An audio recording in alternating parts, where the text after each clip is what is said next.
if k is a positive integer, then 20k is divisible by how many different positive integers? Okay, so let's think about this for a second. So first, if we just want to think about the number of factors that 20k will have, how can we find that? Well, all of our factors will be made up from the factors that 20 contributes as well as the factors that k contributes. And so what is 20 contributing? It's contributing a 2, and a 5.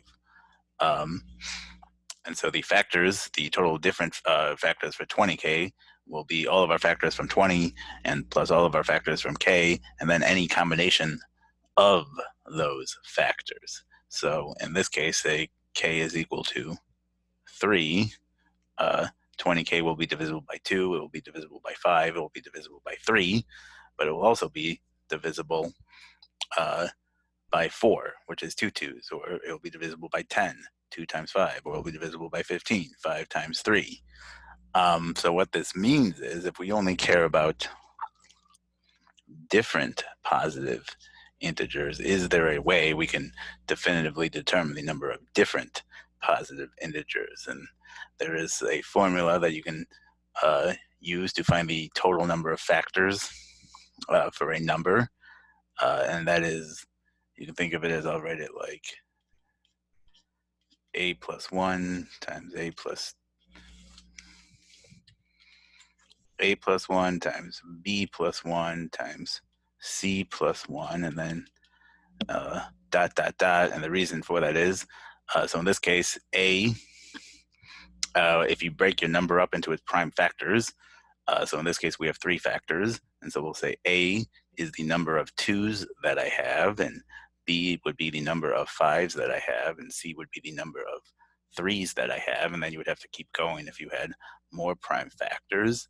And the reason you always add a 1 here is I think of this as sort of like a combination question, because we're saying, so if I'm making up all the factors of 2, 2, 5, and 3 that I can make, well, how many 2s can I choose to be a part of my my number? I can choose 2 2s, the maximum.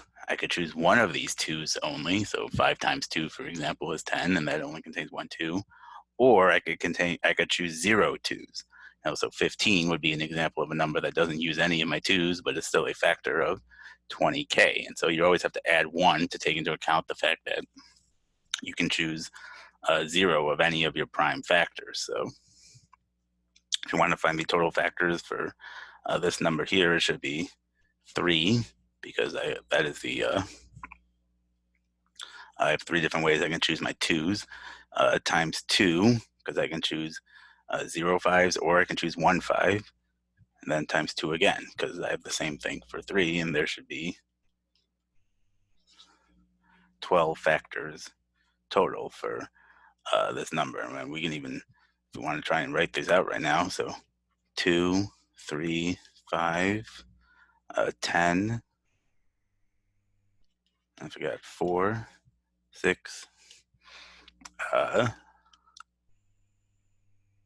and then 20, and 12, 15, 60,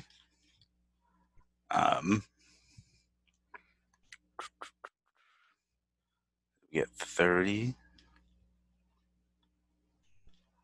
I don't want to forget 1.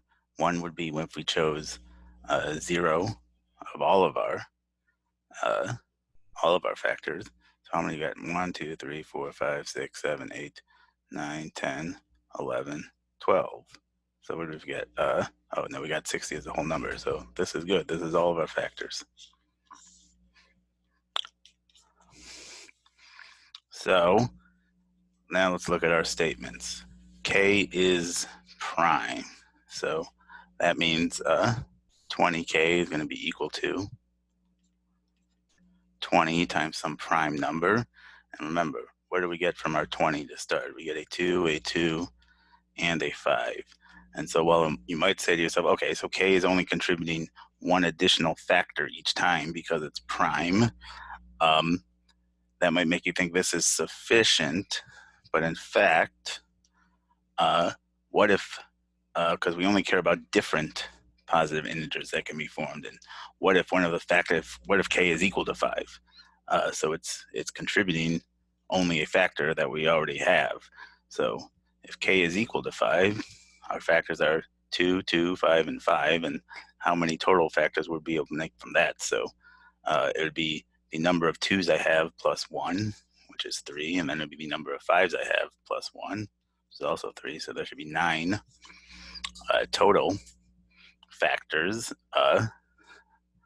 But let's say, so k is a prime number that isn't a duplicate of one of the ones I already have from the 20. So k is equal to 11, for example. So in this case, the number of factors I can make is the number of 2's I can choose, and there are 3 ways I can choose my 2's, and times the number of ways I can choose my 5's. So there's 2 ways I can choose 0 and 1, 5, and times the number of ways I can choose my 11's, which is also going to be 2.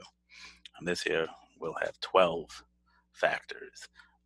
So the number of factors you can make is going to be dependent on whether or not, even if we know k is prime, we need to know whether or not that factor is a duplicate of one we already have